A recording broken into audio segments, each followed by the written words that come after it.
मेरे भाई और मुझे दो सिस्टम मिले थे। एक था मैग्नीफाई 1000x सिस्टम और दूसरा था श्रिंक 1000x सिस्टम।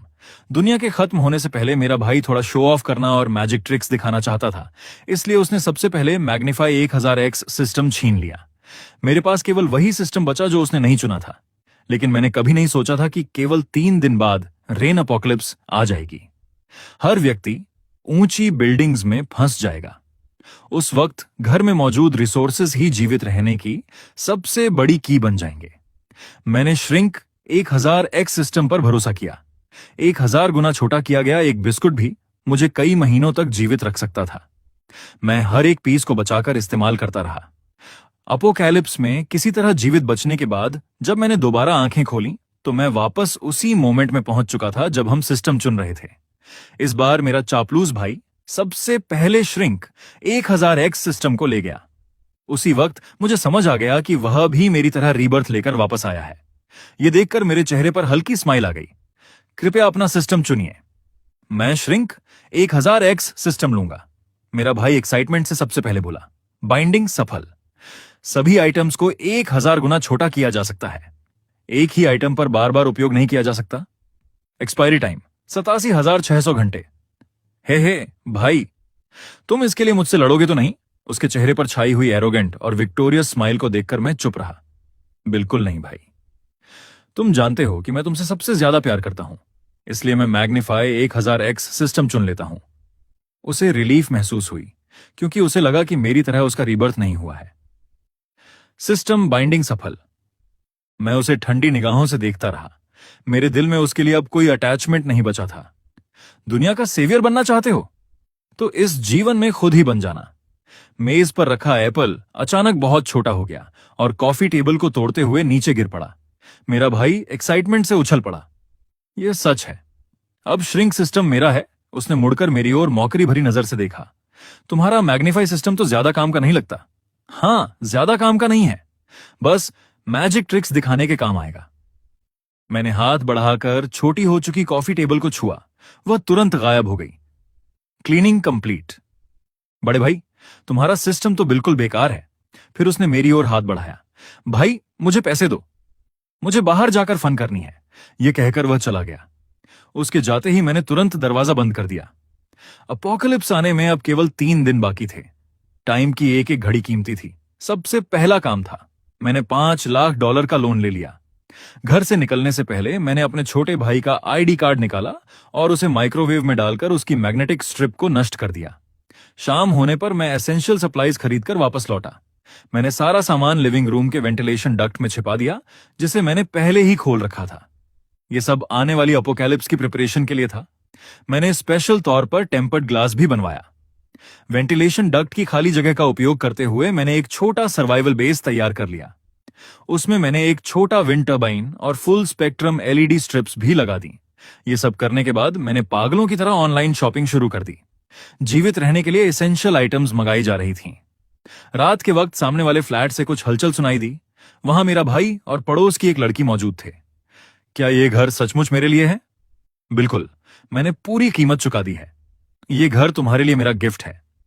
थैंक्स। मेरे और मेरे माता पिता के लिए नीचे रहना सचमुच बहुत इनकन्वीनियंट था। यह केवल इनकन्वीनियंस की बात नहीं है, बाद में तुम मुझे और भी ज्यादा थैंक्स दोगी। मेरा दिल बैठ गया।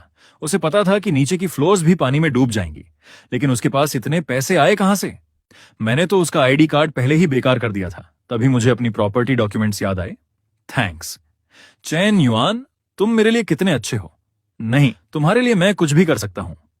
तुम्हारे लिए मैं हमेशा हंसता रहने वाला फूल छोटा भाई भी बन सकता हूं। चेन युआन ने घर में एंट्री करते ही मेरी ओर देखा और उसके चेहरे पर घबराहट साफ दिखाई दी। मैंने सीधे मुद्दे पर आते हुए ठंडी आवाज में पूछा, मेरे प्रॉपर्टी पेपर्स कहां हैं? भाई, मैंने उन्हें गिरवी रख दिया था। और उससे मिले पैसों का क्या किया? मैंने उन पैसों से बहन शियाओ शियाओ के लिए घर खरीद दिया। यह वह घर है जिसके लिए तुम्हारे भाई ने वर्षों तक मेहनत करके पैसे जोड़े थे। पुराना घर बेचकर मैंने डाउन पेमेंट का अरेंजमेंट किया। वैसे उसमें मेरा भी हिस्सा था। सब कुछ केवल तुम्हारा कैसे हो गया? लगता है तुम सचमुच बड़े हो गए हो। मैं हमेशा से ही बड़ा था। आखिर मैं एक कॉलेज ग्रेजुएट हूं। मैं तुमसे ज्यादा समझदार हूं। यह कहकर वह अपने कमरे में चला गया और जोर से दरवाजा बंद कर दिया। हम भले ही एक माँ की संतान हों, लेकिन एक पिता की नहीं। यदि मैंने लिन झोंग की स्टेप मदर से वादा न किया होता तो मैं पिछले जीवन में इस बोझ को 10 साल तक क्यों ढोता। अब देखते हैं कि इस अपोकलिप्स में कौन सुख से जीता है और कौन तड़पता है। मैं अपने कमरे में लौट गया और सप्लाईज मंगाने का काम जारी रखा। अगली सुबह घर से निकलने से पहले मैंने सोफे पर $5000 रख दिए। मैं केवल इतना चाहता था कि वह मेरी आंखों से दूर रहे। नीचे जाते वक्त मेरी मीटिंग शियाओ शियाओ और उसके फैमिली से हुई। ऊंची बिल्डिंग्स में घर खरीदने वाले फूल होते हैं। जब वे बूढ़े हो जाएंगे और चलना फिरना डिफिकल्ट हो जाएगा, तब उन्हें लिफ्ट की कीमत समझ आएगी। यदि हमें $10 लाख का कॉम्पेंसेशन नहीं मिला तो हम मानेंगे ही नहीं। 10 लाख से क्या होगा, हमें तो 1 करोड़ चाहिए। उसकी मां ने तुरंत उसे थप्पड़ मार दिया। मैं केवल ठंडी हंसी हंस सका। आज मुझे बाहर जाकर digging tools, seeds, surveillance equipment और अन्य सप्लाईज खरीदनी है। जब मैं वापस लौटा, मेरा भाई एक्चुअली घर पर नहीं था। मैंने मौका देखकर तुरंत कैमरास लगा दिए। इसके बाद मैंने अपनी एबिलिटी का उपयोग करके बीजों के बैग्स 1000 गुना छोटे कर दिए और उन्हें अपने छोटे से बेज में रख दिया। दूसरी बार बाहर जाने पर मैं बड़ी नंबर में चिक्स, डकलिंग्स और छोटे पिगलेट्स लेकर लौटा, जिन्हें मैंने पहले ही 1000 गुना छोटा कर दिया था। तभी दरवाजे की घंटी बजी। मेरा भाई वापस आ चुका था। उसके साथ फेमस इंटरनेट इन्फ्लुएंसर लिन शियाओ शियाओ भी थी। ये तुम्हारे भाई चेन युआन है। हाँ भाई, बिल्कुल सही। और ये हैं मिस शियाओ। सुना है कि ये पहले अपने गांव की सबसे सुंदर लड़की थी। मैं तुम्हें जानती हूं चेन युआन। मुझे अब वापस जाकर आराम करना है। ये कहकर लिन शियाओ शियाओ मुड़ी और सामने वाले फ्लैट में चली गई। मेरा भाई उम्मीद भरी नजरों से मेरी ओर देखने लगा। मुझे कुछ और पैसे दे दो। आखिर मैं तुम्हारा सबसे प्यारा छोटा भाई हूं। जब तक जरूरत ना हो वापस मत आना। मैंने उसे फिर $5000 भेज दिए। थैंक्स। इसे फ्यूचर में बड़े किए जाने वाले सामान की एडवांस पेमेंट समझ लो। उसने कॉफी टेबल पर रखा एक एप्पल उठाया और उसका एक बाइट खा लिया। तभी उसकी नजर उस सीड्स के बैग पर पड़ी जिसे मैंने वहीं छोड़ रखा था। मैंने नहीं रखा भाई, लेकिन तुम ये सब जमा क्यों कर रहे हो? इन दिनों वेदर लगातार खराब बना हुआ है और हमें ये अजीब सिस्टम्स भी मिल गए हैं। तुम्हारा बड़ा भाई बस इस बात से डर रहा है कि कहीं कुछ बुरा ना हो जाए, इसलिए प्रिकॉशन के तौर पर मैं कुछ सीड्स जमा कर रहा हूं। हाँ हाँ भाई, तुम सच में बहुत बड़े फूल हो। मेरे मैग्नीफाई सिस्टम के रहते इन चीजों का क्या फायदा है? उसने तिरस्कार भरी नजर से सीड्स को उठाया और डस्टबिन में फेंक दिया। इससे उसे और भी यकीन हो गया कि मेरा रीबर्थ नहीं हुआ है। आखिर बिना सूरज की रोशनी वाली अपोकैलिप्स की दुनिया में भला कौन वेजिटेबल्स उगाता है? मैंने आंखें घुमाई और वापस अपने रूम में चला गया। जब मैं जागा तो बारिश पहले से कहीं ज्यादा तेज हो चुकी थी। जब मैं बाहर निकला, क्या फूल आदमी है? इतनी सारी सस्ती चीजें जमा करने का कोई मतलब नहीं है। मुझ पर भरोसा करो। चेन युआन बेचैन दिखाई दे रहा था, लेकिन वह सच्चाई बताना नहीं चाहता था। शायद वह अपोकलिप्स आने के बाद सबको सरप्राइज करना चाहता था। भाई, क्या मैं ये सप्लाईज पहले घर पहुंचा दूं? जैसा तुम ठीक समझो भाई। तुम कहां जा रहे हो? बाहर इतनी तेज बारिश हो रही है। कंपनी जा रहा हूं। लेकिन उसने अपने पास खड़ी लिन शियाओ शियाओ की तरफ देखा और अपनी बात वहीं रोक ली। मुझे पता था कि वो मुझे रुकने के लिए नहीं कहेगा। उसने अपना कॉलर ऊपर किया और जल्दी से कंपनी की ओर निकल गया। नीचे लॉबी में मेरे मंगाए हुए सप्लाईज का ढेर लगा हुआ था। भाई, तुमने इतना सारा सामान क्यों खरीदा है? क्या तुम्हारी लॉटरी लग गई है? बस मन बहलाने के लिए शॉपिंग कर ली। इतना सामान उठाना बहुत डिफिकल्ट होगा। हम इसे एक बार में ऊपर नहीं पहुंचा पाएंगे। क्यों ना कुछ कोवर्कर्स को मदद के लिए बुला लो। मैंने सिर हिलाया। जरूरत नहीं है। मेरी सबसे महंगी चीजों पर 5000 युआन का शिपिंग इंश्योरेंस है। कोई एक्सीडेंट तो नहीं हुई है ना? नहीं। डिलीवरी वाले ने सामान बाहर निकाल दिया। मैंने पैकेज खोला। अंदर एक माइक्रोविला था। इस चीज की कीमत 2 लाख युआन है। ये अमीर लोगों के टॉयज होते हैं। भाई, अगर तुम्हारे पास इतना पैसा है तो कार क्यों नहीं खरीद लेते? मुझे उसे पार्क नहीं करना पड़ेगा। ग्रीन एरिया में ही ठीक है। मैंने उसे एक सिगरेट पकड़ा दी। सब कुछ सही होने की कंफर्मेशन करने के बाद मैंने सामान को एक साथ रखा और अपनी एबिलिटी एक्टिवेट कर दी। जितने टाइम में डिलीवरी वाला सिगरेट जलाने के लिए मुड़ा, उतने में ही सब कुछ हो चुका था। जब उसने वापस मुड़कर देखा तो उसके सामने पहाड़ की तरह रखा सारा सामान गायब हो चुका था। अभी अभी मैंने क्या देखा? उसने अपनी आंखें मल लीं। वह पूरी तरह शॉक्ड था। नहीं भाई, तुमने अभी देखा था ना, सारा सामान गायब हो गया। मैंने कुछ नहीं देखा। मैंने छोटे किए गए सामान को एक ब्लैक बैग में रख लिया। मेरे हाथ में केवल माइक्रोविला वाला पैकेज ही बचा था। मैंने तो सिर्फ यही एक पैकेज लिया था। डिलीवरी वाला वहीं जमीन पर बैठ गया। मजाक कर रहा हूं, मैंने अभी सब देखा था। सामान सचमुच गायब हो गया। मुझे लगा शायद यहां घोस्ट्स हैं। मेरी कंपनी सचमुच कंप्लेनेंट्स और नाराजगी से भरी हुई थी। पिछले कुछ ईयर्स में हाउस बेचने का बिजनेस बिल्कुल अच्छा नहीं रहा था। जॉब करने वाले लोगों पर प्रेशर बहुत ज्यादा था। मैंने उसके कंधे पर हाथ रखा और वापस ऊपर चला गया। आज कंपनी में मेरा आखिरी दिन था। अपनी सीट पर बैठते ही मैंने तरह तरह की वीडियोस डाउनलोड करना शुरू कर दिया। मेरा इरादा कई 100 टेराबाइट स्टोरेज भर देने का था। मेरी टेबल पर खाने के पैकेट्स का ढेर लगा हुआ था। मैं पूरी तरह आराम से टाइम बिता रहा था। मेरे बगल में बैठी झांग दीदी मेरी ओर झुककर बोली, छोटे चेन, पूरे वीकेंड तुम्हें देखा ही नहीं। क्या तुम्हारी लॉटरी लग गई है? शायद। लेकिन यह सुकून ज्यादा देर तक नहीं रहा। देर से आने वाले मैनेजर वांग आखिरकार पहुंच गए। क्या देख रहे हो? ये देख रहा हूं कि आज तुमने कोई हाउस बेचा या नहीं। क्या तुम ईमानदारी से काम नहीं कर सकते? जब वो मेरे पास से गुजरे तो उन्होंने मुझे खुलकर काम चोरी करते हुए देख लिया। वह गुस्से से फटने वाले थे। चेनलान, क्या तुम सच में मेरी कोई इज्जत नहीं करते? चुप रहो। मैंने तुरंत उन्हें एक थप्पड़ जड़ दिया। वह वहीं घूम कर रह गए। उन्होंने अपना चेहरा पकड़ लिया और हैरानी से मुझे देखने लगे। आराम से। थोड़ा चक्कर आना नॉर्मल बात है। मैं मुस्कुराते हुए वापस अपनी चेयर पर बैठ गया। तुमने मुझे मारने की हिम्मत कैसे की? हां, मैंने तुम्हें मारा तो अब क्या कर लोगे? क्या तुम्हें अभी भी अपनी जॉब चाहिए? मैंने तुरंत पलटकर जवाब दिया। आज मेरा दिमाग ठीक से काम नहीं कर रहा। क्या यह वही बात नहीं है जो तुम कहा करते थे? मुझे लगता है यह तुम्हारी लाइन थी। अब बोलने की बारी मेरी है। मुझे इतना कॉन्फिडेंस से भरा देखकर वह कंफ्यूजन में पड़ गया। इतनी जोर से मत बोलो। उस रात ऑफिस में जो हुआ था उसे मैं सीक्रेट रखूंगा। मैंने अपनी उंगली होठों पर रखी।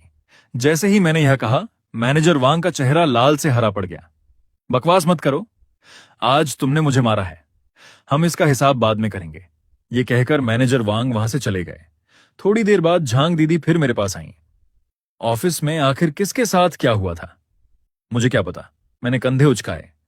अब असली काम शुरू होता है। अपोकलिप्स बहुत लंबी चलेगी और मेंटल सपोर्ट के बिना इंसान ज्यादा टाइम तक नहीं टिक सकता। कंपनी का इंटरनेट बहुत तेज है। मैंने हार्ड ड्राइव निकाली और उसे अपने ब्रीफ केस में रख लिया। काम पूरा हो गया। तभी एक खुशबू मेरी ओर आई। क्या बॉस मुझे इंप्रेस करने की कोशिश कर रहे हैं? बॉस, अगर किसी को सच पता ना हो तो उसे लगेगा कि कंपनी के मालिक आप ही हैं। मैंने तुमसे कहा था कि कंपनी को अपना घर समझो, लेकिन इसका मतलब यह नहीं था कि तुम ही मालिक बन जाओ। मैंने उसकी बातों को इग्नोर कर दिया। मैंने मुड़कर एक कागज पर अपना एड्रेस और कॉन्टैक्ट डिटेल्स लिखी। फिर खड़ा होकर उसके सीने पर हल्के से थपथपाया। तुम क्या करने वाले हो? ये मेरा घर का एड्रेस है और ये मेरा कॉन्टैक्ट डिटेल्स और एक साधारण मैप है। अगर मैं आगे जीवित ना रहूं तो मुझे ढूंढने जरूर आना। मुझे तुम पसंद हो। यह कहकर मैं स्टाइल से वहां से निकल गया। मेरे पीछे से किसी के दबे हुए गुस्से की आवाज सुनाई दी। मैं रुक गया। मैंने अपना एम्प्लॉई आईडी कार्ड उतारा और उसे डस्टबिन में फेंक दिया। फिर पीछे मुड़कर अपनी ओर इशारा करते हुए कहा, मुझे हर टाइम छोटे चेन मत कह करो। अब से जब भी मुझे देखो मुझे भाई चेन कहकर बुलाना, ठीक है? मैंने थम्स अप दिखाया और वहां से जाने के लिए मुड़ गया। अगर मैं अभी नहीं निकला तो थोड़ी देर में सिक्योरिटी गार्ड्स यहां पहुंच जाएंगे।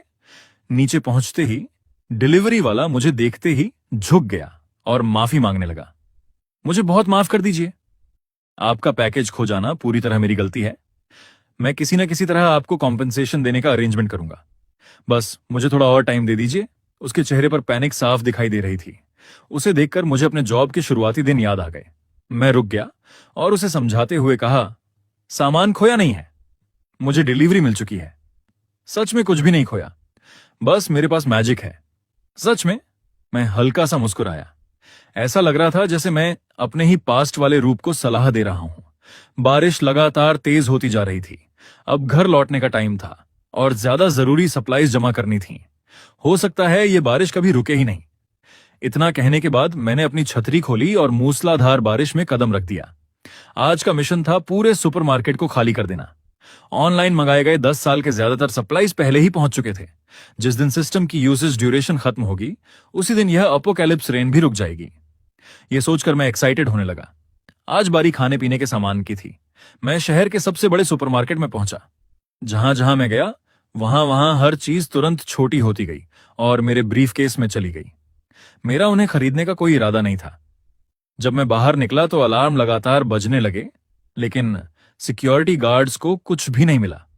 मॉल के बाहर खड़े होकर मैं सोचने लगा कि बचे हुए $1,00,000 कहां खर्च किए जाए। तभी मेरी नजर सुवेनिर शॉप में टंगे हुए एक कंपाउंड बो पर पड़ी। इस हथियार की कीमत कितनी है? ये कोई हथियार नहीं बल्कि एक आर्ट पीस है। ये ह्यूमन कॉम्पिटिटिव स्पोर्ट्स की एक अचीवमेंट है। शॉपकीपर ने मुझे अधीर नजरों से देखा। $1,00,000। डील पूरी होने के बाद मैंने एक बबल टी मंगाई। अपने मोहल्ले के बाहर वाले पेट्रोल पंप पर उतरकर मैंने अपने भाई को एयर टिकट का स्क्रीनशॉट भेज दिया। कंपनी मुझे शहर से बाहर बिजनेस ट्रिप पर भेज रही है। मैं तुम्हें $500 भेज रहा हूं, आज रात के डिनर के लिए इस्तेमाल कर लेना। इतने कंजूस मत बनो भाई। भाई मैं ठीक हूं, मुझे पता है। मैं अभी शियाओ शियाओ की लाइव स्ट्रीम देख रहा हूं, काफी मजेदार है। मैंने तुरंत उसे एक और मैसेज भेजा। मेरे बैंक अकाउंट में अभी भी $50,000 पड़े हैं। मैंने उन्हें अपने रूम में तकिए के नीचे रख दिया है। उन्हें छूना मत, ठीक है? समझ गया भाई? जैसा मैंने सोचा था ठीक वैसा ही हुआ। वह तुरंत टैक्सी लेकर एटीएम की ओर निकल गया। मैं पेट्रोल पंप के अंदर चला गया और जम्हाई ले रहे एम्प्लॉय से कहा, पूरा भर दीजिए। छोटे भाई, तुम्हारी गाड़ी कहां है? कोई गाड़ी नहीं? क्या पेट्रोल रखने के लिए ड्रम चाहिए? किराया $25 लगेगा। मैंने अपना खाली बबल टी कप उसकी तरफ बढ़ा दिया। क्या इस कप में $5 का पेट्रोल भर सकते हैं? $5? हाँ हाँ छोटे भाई, तुम तो बड़े मजाकिया हो। वह इतनी जोर से हंसी कि सीधी खड़ी भी नहीं रह पाई। घर लौटते टाइम एक फेरारी मेरे पास आकर रुकी। गाड़ी में बैठे गोल्डन हेयर वाले आदमी ने शीशा नीचे किया। मैं उसके पास गया और उसकी सिगरेट पर थूक दिया। गोल्डन हेयर वाला आदमी तुरंत गाड़ी से बाहर निकल आया। घर पहुंचने से पहले मैंने अपनी आखिरी प्रिपरेशंस शुरू कर दी। मैंने छोटा विला मॉडल बाहर निकाला और उसे ड्राइंग रूम में रख दिया। छोटे के गए सारे सामान, खाना, फर्नीचर, पैकेजेस और बाकी सारी चीजें मैंने उस मॉडल के अंदर भर दी।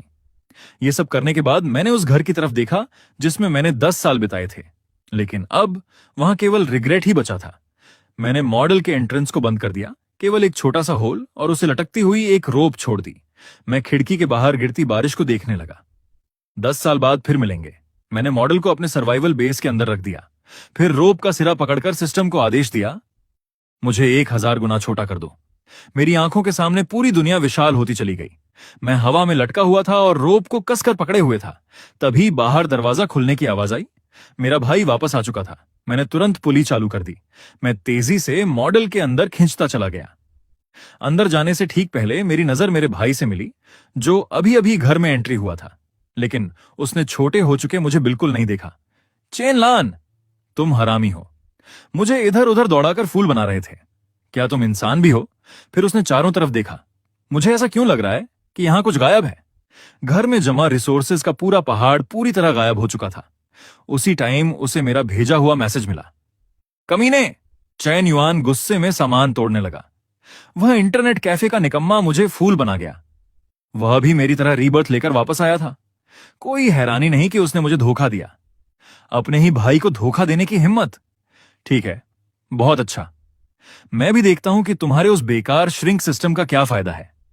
एक दिन तुम रेंगते हुए मेरे पास दया की भीख मांगने आओगे। मैं उसके सिर के ऊपर बने छोटे होल के पीछे से चुपचाप मुस्कुरा रहा था। मैंने पुली बंद कर दी, लोहे की एक प्लेट से एंट्रेंस बंद कर दिया, फिर स्विच दबाया। एलईडी लाइट्स तुरंत जल उठी। छोटी की हुई फेरारी मेरे पैरों के पास आकर रुक गई। मैंने एक्सेलरेटर दबाया।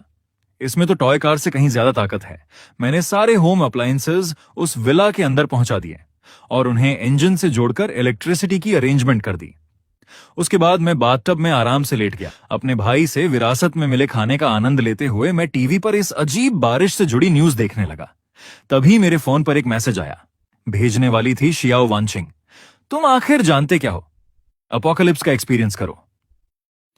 खूबसूरत चेहरा अपोकलिप्स में सबसे घातक जहर होता है, और क्योंकि मुझे टाइम पर सैलरी मिलती रही है, इसे मेरी आखिरी वार्निंग समझो। मैं टॉवेल लपेटे हुए ड्राइंग रूम में आया और सर्विलांस कैमरों की स्क्रीन चालू कर दी। अब मैं अपोकैलिप्स का आनंद एक एक्स्ट्रा एंटरटेनमेंट की तरह लेने वाला था।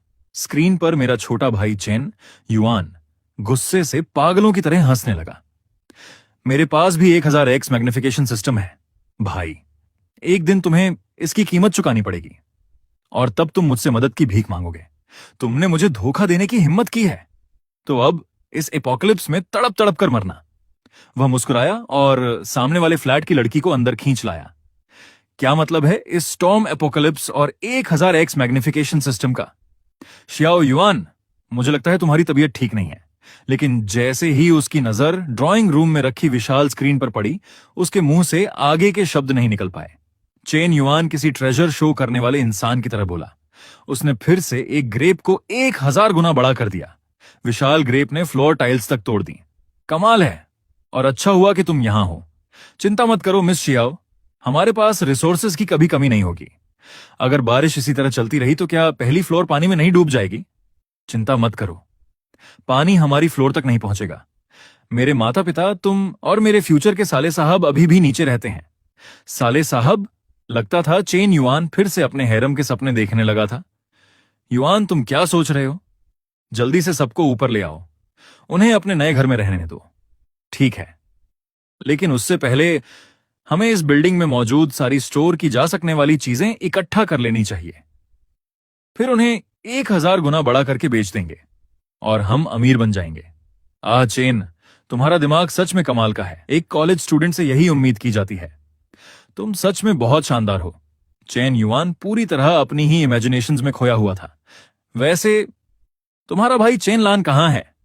उस कमीने का नाम मत लो, वह मुझे छोड़कर पहले ही भाग गया। उसे इस अपोकलिप्स में मर जाने दो। मेरे मैग्निफिकेशन सिस्टम के बिना वह कुछ भी नहीं है। युआन सचमुच कमाल का है। मैं आराम से तरबूज खा रहा था और खुद को रोक नहीं पाया। मैंने उस स्ट्रीमर को एक लाइक भी दे दिया। मेरा फूल छोटा भाई अब पूरी तरह बेकार हो चुका था। लगातार बरस रही मूसलाधार बारिश ने पूरी दुनिया को डुबो दिया था। पूरी बिल्डिंग एक अकेले आइलैंड में बदल चुकी थी। शुरुआत में अपनी एबिलिटी की वजह से चैन युआन सबसे ऊपर था। लगभग 3 महीनों तक वह सबका सेवियर बना रहा।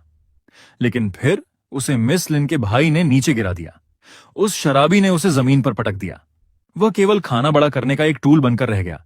उसने विरोध करने की हिम्मत नहीं की, क्योंकि इस बिल्डिंग में अगर पावर्स कंट्रोल से बाहर हो जाती तो हम सब एक साथ दफन हो जाते। उसे मौत से डर लगता था, लेकिन वह अपोकलिप्स के रूल्स को नहीं समझ पाया। इस दुनिया में केवल उसी की आवाज सुनी जाती है जिसकी मुट्ठी सबसे मजबूत होती है। उसे उल्टा लटकाए जाने के बाद वह हर दिन रोता और चिल्लाता रहता था। मैंने बेबसी से सिर हिला दिया। इस क्राइसिस से निपटने के लिए सबसे जरूरी काम था एक सिक्योरिटी नेटवर्क तैयार करना। मैंने अपना टाइम 2 हिस्सों में बांट दिया। आधा टाइम सिक्योरिटी नेटवर्क बनाने में और आधा ट्रेनिंग में लगने लगा। रात में मैं अपने कंप्यूटर पर वेपन्स बनाने की टेक्निक्स सीखता था, खासकर गन से जुड़ी इंफॉर्मेशन। एक और 3 महीने बीत गए। लोहे का सिक्योरिटी नेटवर्क शुरुआती तौर पर तैयार हो चुका था। मैंने कुछ ग्रीन हाउसेस भी बना लिए थे, उनमें ग्रेन और वेजिटेबल्स उगाई जा रही थीं। जब कभी थोड़ा खाली टाइम मिलता मैं सर्विलांस कैमरों की रिकॉर्डिंग्स देखता। अब उस बिल्डिंग की सिचुएशन पूरी तरह बदल चुकी थी। लगातार बरसती बारिश और निराशा ने सिविलाइजेशन के सारे रूल्स तोड़ दिए थे। एक्सप्लॉयटेशन से परेशान लोगों ने रिबेलियन शुरू कर दिया।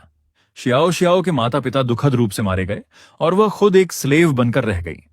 जहां तक चेन युआन की बात थी, उसके सिस्टम का पूरी तरह स्टडी करने के बाद लोगों ने उसके शरीर में केवल एक फिंगर को चलने लायक छोड़ा था। वह उस फिंगर से खाने को छूता और अपना सिस्टम एक्टिवेट करता, जिससे वह आइटम्स को 1000 गुना बड़ा कर सकता था। मैं यह सब ठंडी निगाहों से देखता रहा, बिल्कुल वैसे ही जैसे मैंने पहले से प्रिडिक्ट किया था।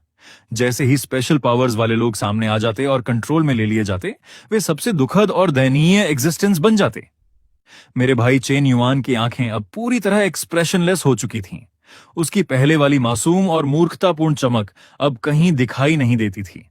लेकिन अब बहुत देर हो चुकी थी। चैन युआन के एग्जिस्टेंस की वजह से इस बिल्डिंग में खाने की कभी कमी नहीं हुई। इस तरह यह जगह कुछ टाइम के लिए स्वर्ग जैसी बन गई। जल्दी ही एक नई सिस्टम स्थापित हो गई। रिबेलियन का लीडर राजा बन गया और इस बिल्डिंग का सोसाइटी एक पिरामिड स्ट्रक्चर में बदल गया। चैन युआन उस सिस्टम के बाहर मौजूद एक अनटचेबल बन चुका था। उसके पास अब कोई रिस्पेक्ट नहीं बचा था और मैं केवल एक स्पेक्टेटर था, अपने छोटे से विला में लाइफ का आनंद ले रहा था। जब तक एंट्स की एक आर्मी वेंटिलेशन डक्ट से अंदर नहीं घुस आई। अपने घर की रक्षा करने के लिए मैंने उन एंट्स की आर्मी से मौत तक बैटल लड़ी। ये बैटल पूरे 1 महीने से भी ज्यादा चला और इसमें मुझे भारी लॉस उठाना पड़ा। अगले 6 महीनों तक मैं लगातार वेंटिलेशन डक्ट की सिक्योरिटी को मजबूत करता रहा। 1 साल से भी अधिक टाइम बीत गया। एक दिन सर्वेलेंस कैमरास को देखते टाइम मैंने देखा कि चेन युआन की आंखें पूरी तरह खाली हो चुकी थीं। वह लकड़ी के पपेट की तरह सुन्न पड़ा था। उसे हर दिन सालों की तरह काटते हुए देखकर मुझे सैटिस्फैक्शन महसूस हुआ। जब तक चेन युआन जीवित था, उन्हें खाने की चिंता नहीं करनी पड़ती थी। चेन युआन अब सोल रहित एक वर्किंग मशीन बन चुका था। हालात बहुत पहले ही मेरे कंट्रोल से बाहर जा चुके थे। मैं केवल एक स्पेक्टेटर बन सकता था, अपने माइक्रो वर्ल्ड में जीते हुए। शुरुआत में सब कुछ ठीक चल रहा था, लेकिन फिर वह विशाल सेंटीपीड मेरी सिक्योरिटी को तोड़कर अंदर घुस आया। उस विशाल सेंटीपीड के सामने, जो किसी तेज रफ्तार ट्रेन की तरह था, मेरे किसी भी वेपन का उस पर कोई असर नहीं हुआ। अब जो होगा देखा जाएगा। मैं अपनी फेरारी लेकर उसकी तरफ दौड़ा। आखिरकार मुझे उसे छूने का मौका मिल गया। मेरे लिए छोटा हो जाओ। वह भयानक विशाल सेंटीपेड छोटा होने के बाद मैंने बस पैर उठाया और उसे कुचल दिया। वह आसानी से पिस गया। 2 साल तक इस बिल्डिंग में अकेले रहने के दौरान मैंने अपनी सिक्योरिटी मजबूत करते हुए और इंट्रूडर्स को खत्म करते हुए खुद को जिंदा रखा। तब तक, जब तक मुझे एक प्राइवेट मैसेज नहीं मिला, मैं तुम्हें ढूंढने आ रही हूं। यह मैसेज फीमेल सीईओ का था। सिस्टर शियाओ, आ जाइए, मैंने जवाब दिया। नीचे की दुनिया अब पूरी तरह बदल चुकी थी। एक नया लीडर उभर चुका था, एक एक्सट्रीमिस्ट। उसने मेरे उल्टे लटके हुए भाई चेन युआन को लगभग भगवान का दर्जा दे दिया था। वह चेन युआन की पावर का इस्तेमाल लोगों में डर पैदा करने के लिए करता था और फिर उस डिवाइन अथॉरिटी के सहारे लोगों के दिलों को कंट्रोल करता था। यह मिरेकल डॉक्टर टेम्पल में उल्टा लटकाया गया था और मैं, जो उस टेम्पल के ऊपर रह रहा था, लोनलीनेस और कम्युनिकेशन की कमी के डर को महसूस करने लगा था। मैं किसी भगवान की तरह था। सर्वेलेंस कैमरास के जरिए नीचे की दुनिया को देख सकता था, लेकिन कुछ भी बदल नहीं सकता था। लाइफ शायद इसी तरह चलती रहती, लेकिन तभी एक दिन कुछ भटकते हुए लोग सबमरीन से वहां पहुंचे। उनमें से एक लंबे बालों वाला बेगर था, जिसके शरीर से भयानक बदबू आ रही थी। पागल! उसी टाइम मेरे फोन पर एक और मैसेज आया। भाई चेन, मैं आ गई हूं। और उसी मोमेंट शांति टूट गई। मुझे बातचीत की भूख महसूस होने लगी थी। मुझे उसे बचाना ही था।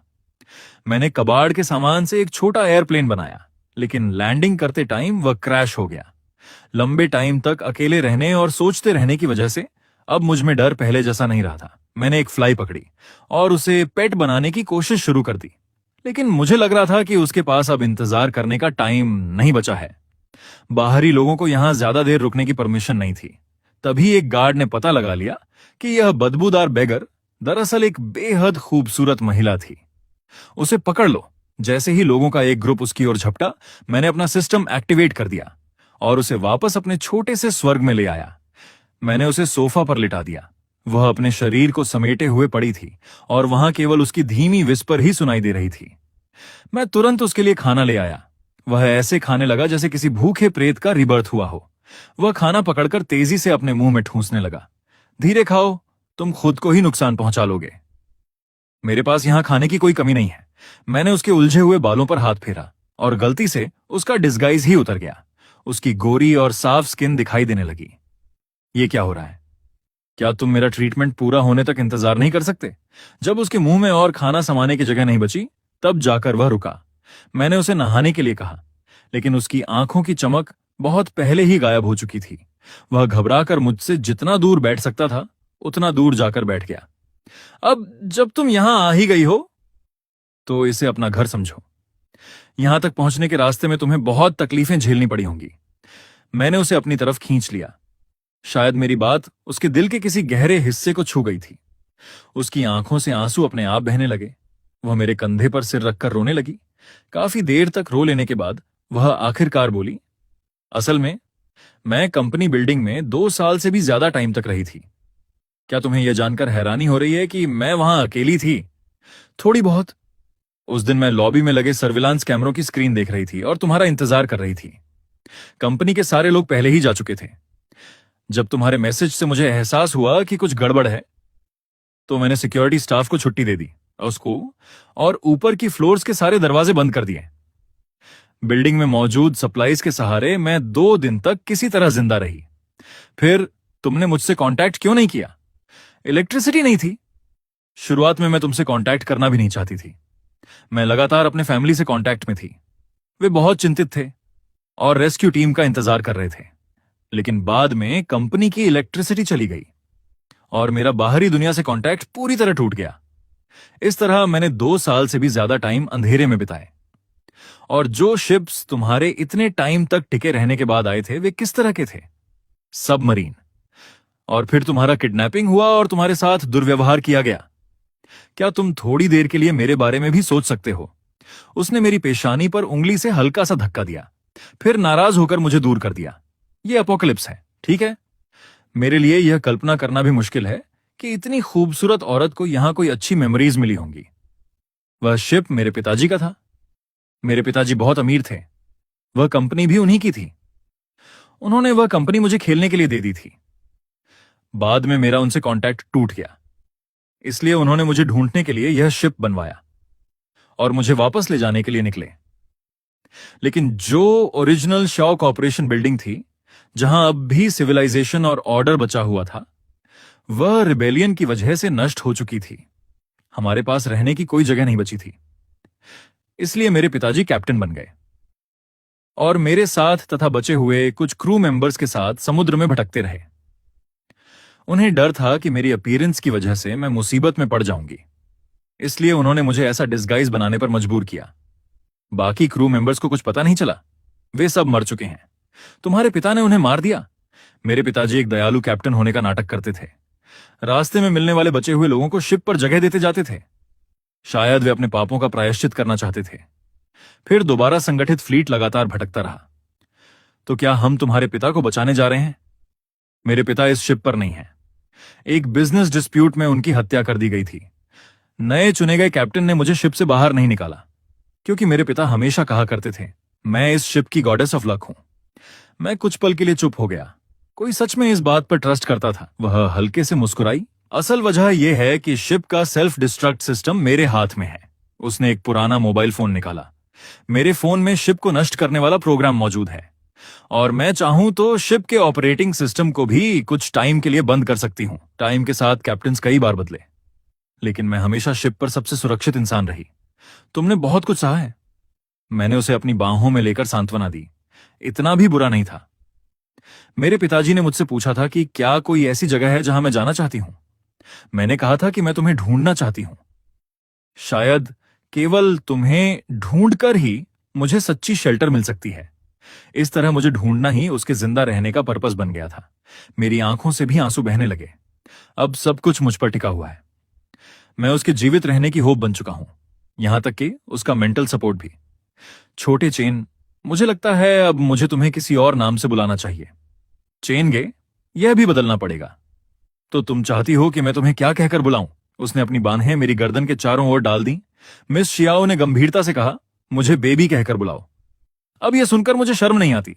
तो फिर तुम मुझे हस्बैंड कहकर बुलाओ। इतनी जल्दी नहीं। हम दोनों मजाक मजाक में एक दूसरे से उलझने लगे।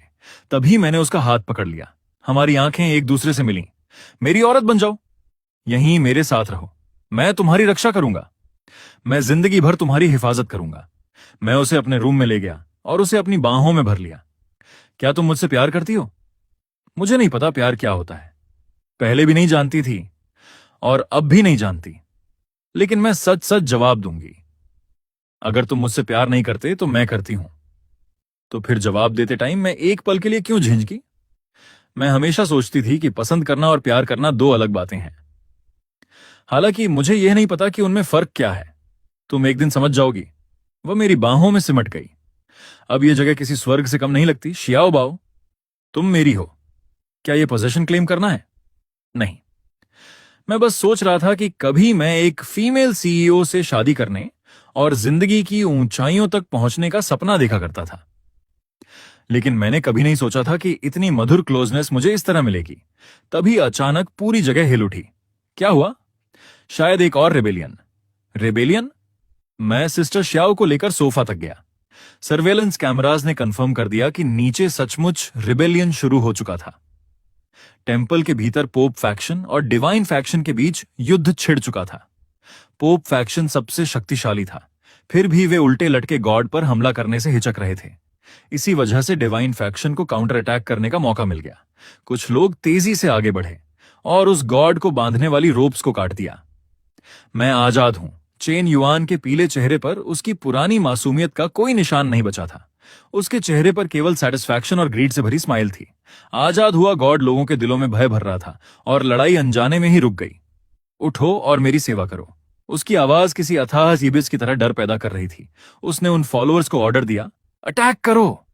यह आदमी आखिर है कौन? हे भगवान, इसे मेरे लिए मार डालो।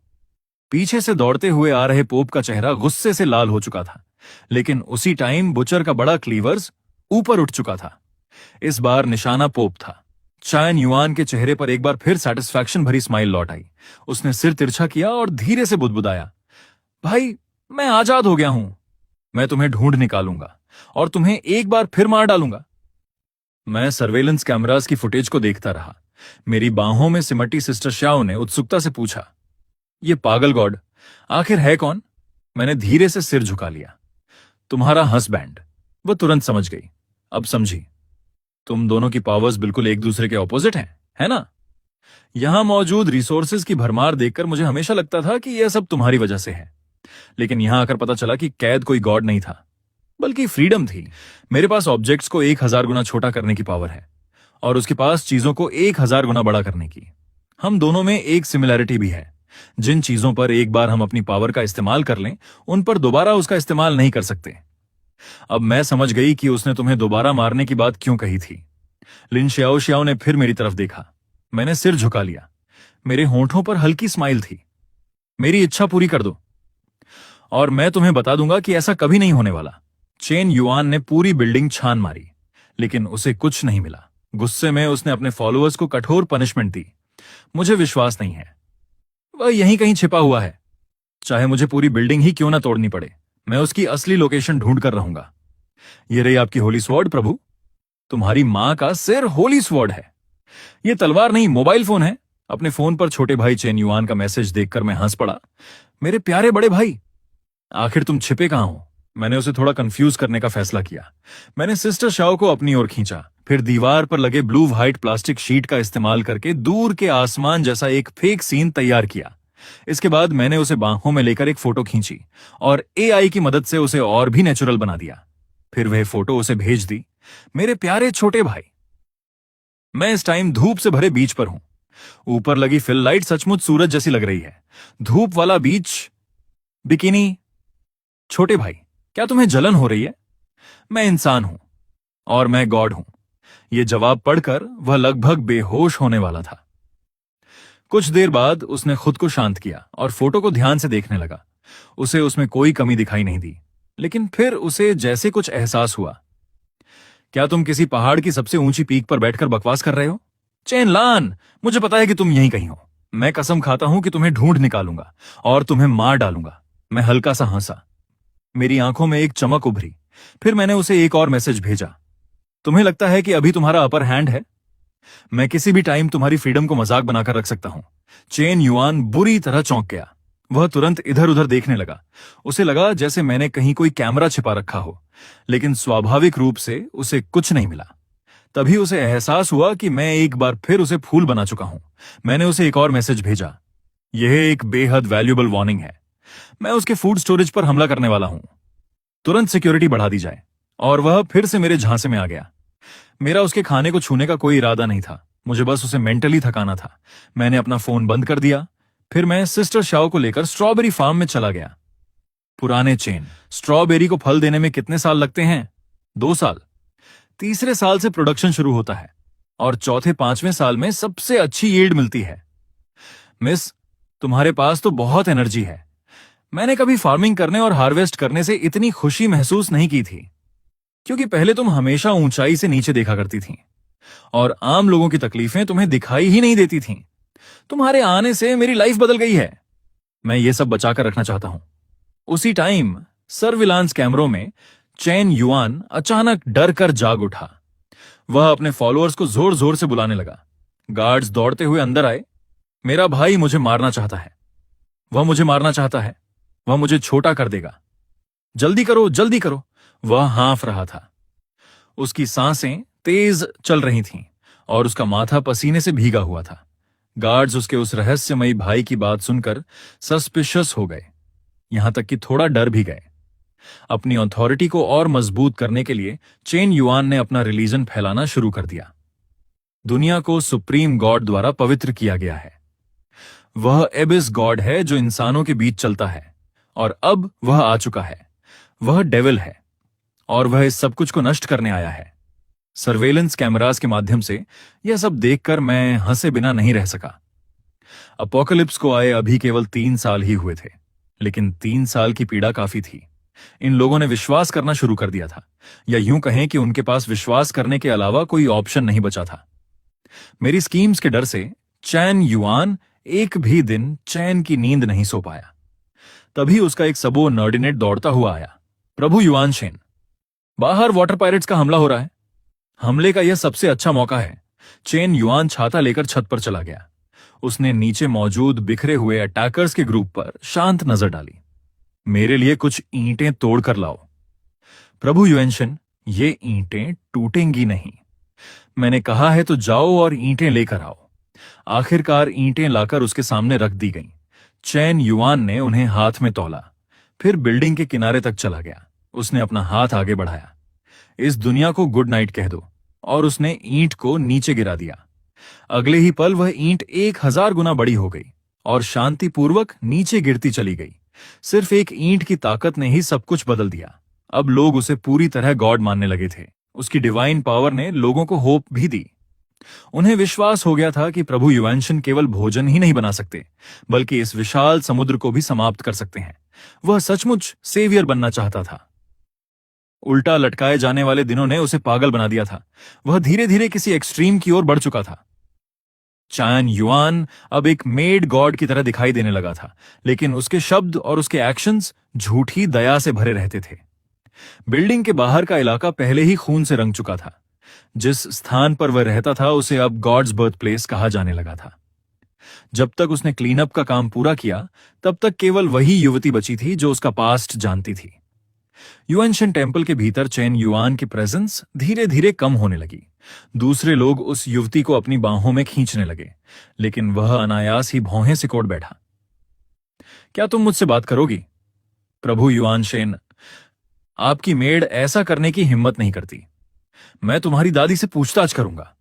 जब तुम लोगों ने मुझे उल्टा लटका रखा था, तब मुझे गॉड क्यों नहीं कहा था? ऐसा लग रहा था जैसे उसकी किसी पुरानी ट्रॉमा को फिर से कुरेद दिया गया हो। उसने युवती के कॉलर को कसकर पकड़ लिया। सर, मुझसे गलती हो गई। मैं ऐसा नहीं चाहती थी। गलती तुम्हारी नहीं है। मैं बस चाहता हूं कि तुम अब भी मेरे दिल की वही छोटी सी मिस बनी रहो। अचानक ऐसा लगा जैसे उसकी सारी पावर खत्म हो गई हो। उसने अपनी पकड़ ढीली कर दी, फिर अपना सिर पकड़कर दर्द से तड़पने लगा। सर, अब मुझे क्या करना चाहिए? तुमने मुझसे झूठ बोला, तुमने मुझे मारा, मुझे टॉर्चर किया, है ना? आपकी दासी ऐसी हिम्मत नहीं कर सकती। यह जवाब उसके लिए किसी मौत के वार से कम नहीं था। गुस्से और पीड़ा के बीच चेन युआन बेहोश होकर गिर पड़ा। ईडन में मेरा 4था साल था। मुझे लगा था कि मैं अपनी नफरत को पीछे छोड़ चुका हूं और आखिरकार शांति पा चुका हूं। लेकिन मेरा भाई चेन युआन, जिस दिन उसके अंदर प्यार नाम की डोर टूट गई, उसके बाद उसकी लाइफ में सिर्फ एक ही गोल बचा, मुझसे मुकाबला करना। वह जुनून और पागलपन के पाठ पर और भी आगे बढ़ता चला गया। अकेलेपन के 5वें साल में आखिरकार उसने अपनी चाल चल दी। बरसते पानी के बीच रूफ टॉप पर खड़ा होकर उसने अपने कट्टर फॉलोअर्स से कहा, भगवान ने कहा प्रकाश हो, भगवान ने कहा धरती हो, भगवान ने कहा वह सब कुछ बदल सकता है। क्या तुम इस दुनिया को बचाने के लिए अपना सैक्रिफाइस देने को तैयार हो? हम तैयार हैं।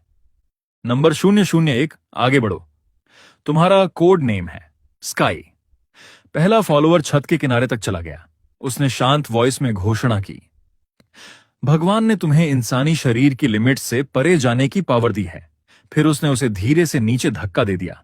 कुछ ही पल बाद एक भयंकर ब्लास्ट हुआ और आसमान में भाप का एक विशाल क्लाउड उठ गया। फिर खून से लाल, लगभग 2 किलोमीटर ऊंचा एक मॉन्स्टर गर्जना करते हुए खड़ा हो गया। चेन युआन अपनी क्रिएशन को देखता रहा और उसके मुंह से निकला, एक सुपर साइज्ड हाथी पैदा हो गया है। फिर उसने एम्प्लीफिकेशन डिवाइस का इस्तेमाल किया और रोशनी की तरफ आकर्षित उस विशालकाय जीव को घुटनों के बल बैठने का ऑर्डर दिया। एक जोरदार धमाके के साथ वो मॉन्स्टर घुटनों पर बैठ गया। वह सचमुच पागल हो चुका है वेंटिलेशन प्लेटफॉर्म पर खड़े होकर। मैं और शियाओ जी ये भयावह सीन देख रहे थे। उस दानव की पावर ने मुझे अंदर तक हिला दिया।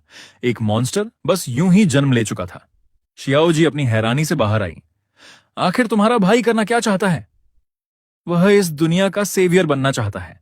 तभी चेन युआन की पागल हंसी गूंज उठी। मैं सचमुच इस दुनिया का सेवियर हूं। मैं भगवान हूं। मैं सब कुछ बदल दूंगा। मैं वही भगवान हूं जो अपने हाथों से इस एपोकलिप्स का अंत करेगा। वह पूरी तरह अपनी मेंटल स्टेबिलिटी खो चुका है। बिल्डिंग्स को उखाड़कर उनसे रोड्स बनाई जाने लगी। उसके एक ऑर्डर पर वह विशाल दानव आगे बढ़ने लगा। एक के बाद एक बिल्डिंग्स जड़ों समेत उखाड़ दी गईं और उसके पैरों के पास जमा होती चली गईं। किस बात का इंतजार कर रहे हो? आओ और अपना ब्लेसिंग प्राप्त करो। कुछ ही देर में बाकी 11 मॉन्स्टर्स भी एक एक करके सामने आ गए और फिर शुरू हुआ डिस्ट्रक्शन का तांडव। सिर्फ हमारी बिल्डिंग ही कब्र के पत्थर की तरह सीधी खड़ी रह गई। उसकी पीठ पर लगी लाइट्स से 2 शब्द बन रहे थे। बहुत देर हो चुकी है। अब मेरे पास यह सब बदलने की कोई पावर नहीं बची। शायद यह भी ठीक ही है। सोचो, अगर यह प्रलयकारी बारिश पूरे 10 साल तक चलती रहती तो ह्यूमन सिविलाइजेशन का अंत था। फिर भी हमें कोशिश करनी चाहिए। शायद अभी भी उम्मीद बाकी हो। शायद ऐसा फ्यूचर अब भी मौजूद हो जहां इंसान जीतते हैं। मैंने ऐसा फ्यूचर देखा है जिस दिन बारिश रुकी थी और सूरज फिर से दिखाई दिया था। उस दिन इंटरनेट, जो किसी अथाह खाई की तरह शांत पड़ा था, अचानक सेलिब्रेशन से भर उठा था। हर जगह बचे हुए लोग एक दूसरे के साथ अपनी खुशी शेयर कर रहे थे। वह सीन मैं कभी नहीं भूल सकता। सच में? बिल्कुल। इंसानों को कभी कम मत आंको। हम सूरज की तरफ बढ़ने के लिए पैदा हुए हैं। हम इस बारिश के कर्टन को पार करेंगे और एक बार फिर इस धरती पर खिल उठेंगे। लेकिन चेन युआन का पागलपन जारी रहा। मगर यह आइलैंड आखिर पूरे समुद्र को कैसे भर सकता था? जिन भी मॉन्स्टर्स ने विरोध करने की कोशिश की, उन्हें मार दिया गया और अंत में वे ताइचू आइलैंड पर सूखी हड्डियों में बदल गए। हाँ, बिल्कुल, बस ऐसे ही। चेन युआन अब पूरी तरह पागल हो चुका था। उसके पीछे खड़ी छोटी मिस कांप रही थी, जैसे उसकी कॉन्शियसनेस का कोई हिस्सा वापस लौट आया हो। उसने धीमी वॉइस में पूछा, क्या यह सब करके सचमुच दुनिया बचाई जा सकती है? चेन युआन तुरंत उसकी तरफ मुड़ा और उसके बेहद करीब आ गया। क्या तुम मुझ पर क्वेश्चन उठा रही हो? अपने भगवान पर क्वेश्चन? छोटी मिस, घुटनों के बल बैठ जाओ। मैं ऐसी हिम्मत नहीं कर सकती चेन युआन।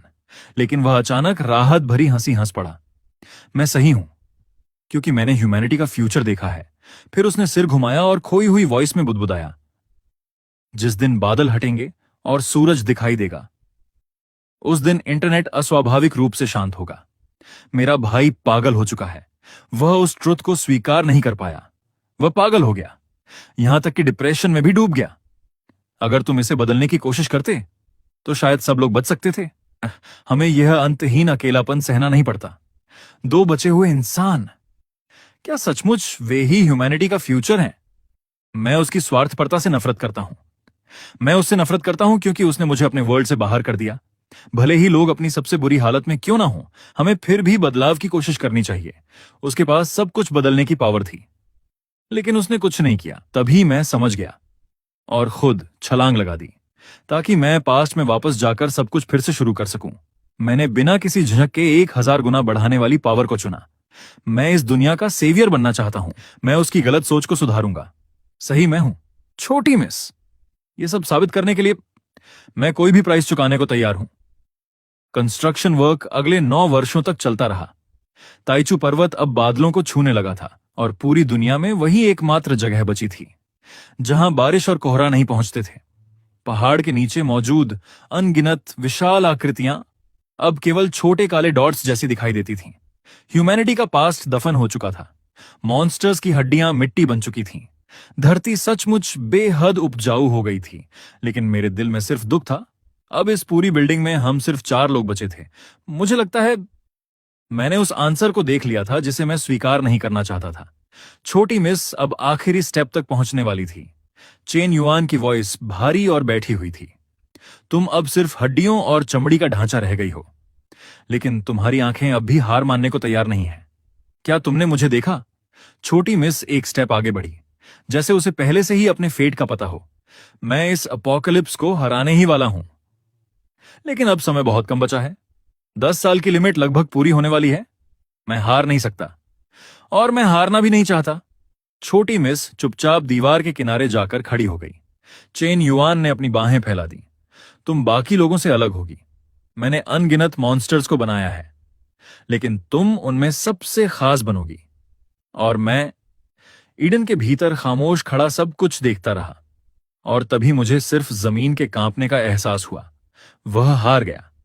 वह जीत नहीं सकता। मैं बहुत पहले ही उसके ऑब्सेशन और मैडनेस को समझ चुका था। वह जो कुछ भी कर रहा है उसका कोई मतलब नहीं है। भाई, मुझे पता है कि तुम इसी रूम में कहीं हो। चेन युआन की वॉइस ने मुझे सोचों से बाहर निकाल दिया। मेरे मॉन्स्टर्स।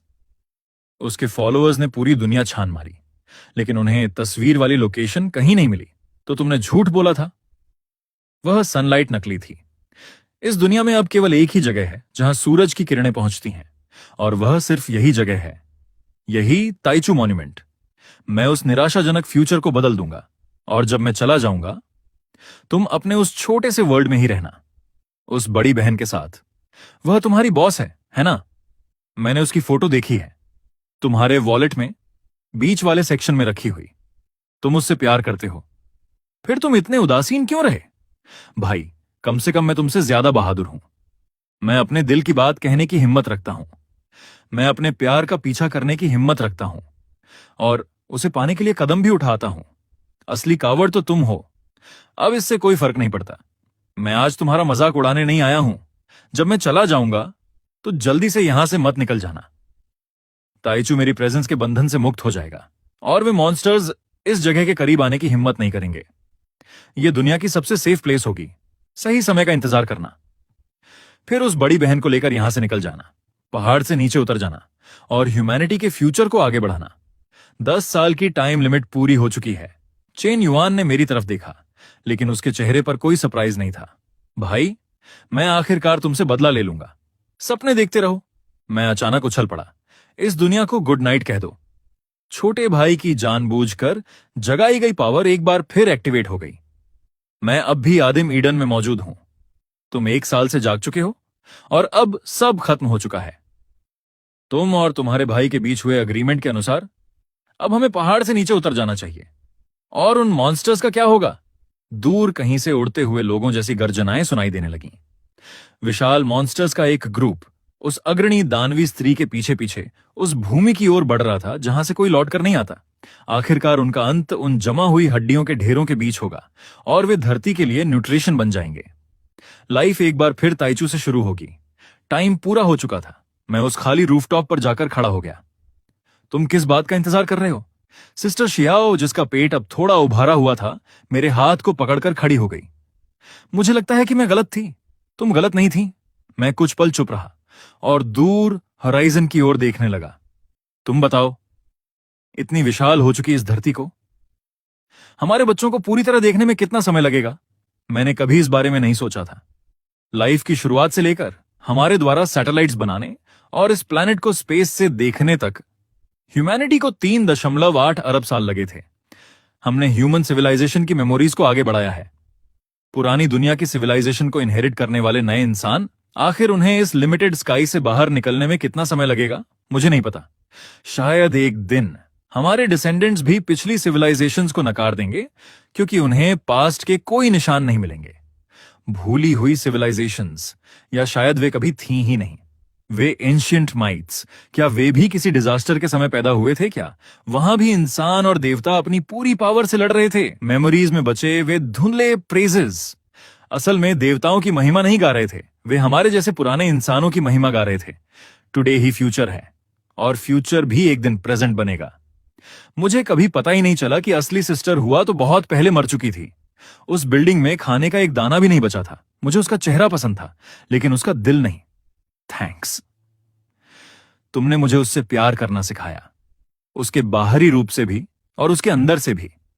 अब मैं सेटिस्फाइड हूं, क्योंकि मैंने सचमुच एक गॉडेस से प्रेम किया था। मैंने उंगलियों पर हिसाब लगाया। 6 साल, 10 महीने, 20 दिन, इतना समय काफी था। तुम मुझसे झूठ बोल रहे हो। आखिरकार हम दोनों भाइयों ने इस गॉड्स गेम में जीत हासिल की। मुझे तुम्हें मुझसे प्यार करवाने में 6 साल से भी ज्यादा समय लग गया, और तुम्हें इस बात के लिए तैयार करने में कि तुम हमारे मिक्स ब्लड वाले बच्चे को जन्म दोगी। इस नई दुनिया में हमारी पुरानी सिविलाइजेशन भले ही समाप्त हो चुकी हो, लेकिन वह फिर से जन्म लेगी।